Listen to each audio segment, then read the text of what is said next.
On va aller se promener pendant qu'on va commencer l'omelette à battre les œufs avec France. Absolument. Je vous propose, moi, de partir à la rencontre de Juliette Benedicto. Alors, Juliette Benedicto, elle est diététicienne, elle est maman, mais avant tout, elle est championne de course à pied. Et elle est venue s'installer en Haute-Savoie, c'est pas son origine, hein, contrairement à notre amie Janie, à Mont-Saxonnet. La montagne, pour elle, c'est un beau terrain d'entraînement, mais vous allez voir, c'est aussi tout un art de vivre.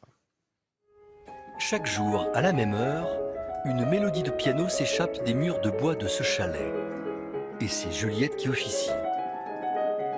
Débarquée de Montpellier il y a 5 ans, cette nutritionniste partage son temps libre entre ses enfants et la musique. Elle a choisi de vivre ici, à Mont-Saxonnex, à 1000 mètres d'altitude, bref, la campagne à la montagne. C'est vraiment agréable d'être perché dans la montagne, et puis après c'est le côté aussi sympa, on connaît bien les voisins, là d'être à l'école, on connaît presque tout le village au final, donc c'est très convivial.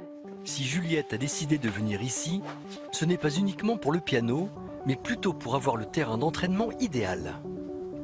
Car Juliette est une sportive de haut niveau qui s'entraîne quotidiennement. Son dernier trophée, la mythique Saint-Élion. 72 km à parcourir de nuit entre Saint-Étienne et Lyon, parfois dans la neige et des températures glaciales, un parcours qu'elle a pourtant survolé en 6h30.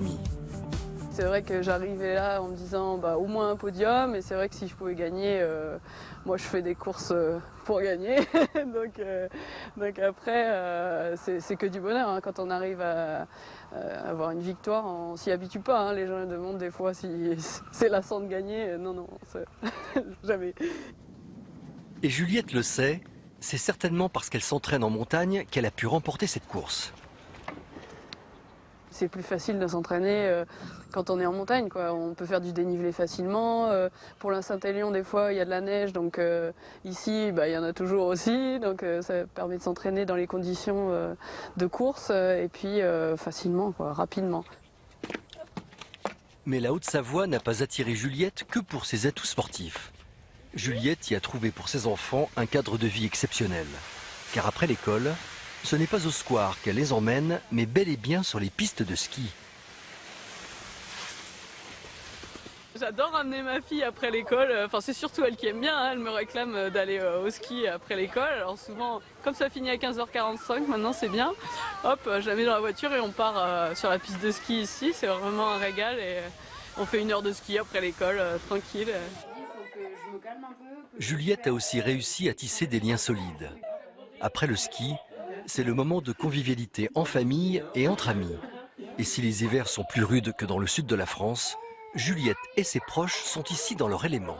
Pour le coup, quand on s'est connus via Juliette, moi j'ai rencontré celui qui aujourd'hui est le papa de ma fille et qui vient aussi du sud. Et je crois qu'ils sont tous les deux contents d'être là et qu'ils retourneraient pour rien au monde là-bas. Juliette a construit son petit nid à flanc de montagne. Et à bien y regarder, on a vraiment envie de l'imiter.